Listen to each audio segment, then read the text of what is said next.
নমস্কার বন্ধুরা, আজকে ইংলিশ নিয়ে এসেছি। তোমরা দেখতেই পাচ্ছ, ইংলিশ আমরা কিছু কিছু জিনিসকে বিভিন্ন নামে ডাকি। সেটাকে একই জিনিস টাকা অর্থাৎ মানিকে বিভিন্ন নামে ডাকি। সেটা তোমরা দেখাবো কোথায় কী নামে ডাকা হয়। চলো লেট করবো না, শুরু করে দিই আজকে। দেখো এখানে লেখা আছে money has different names.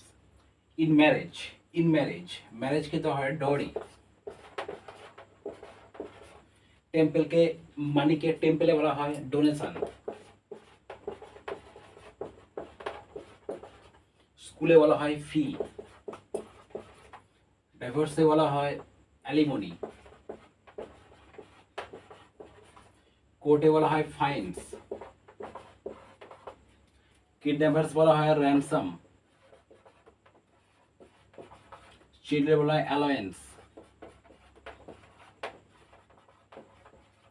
Paying government tax.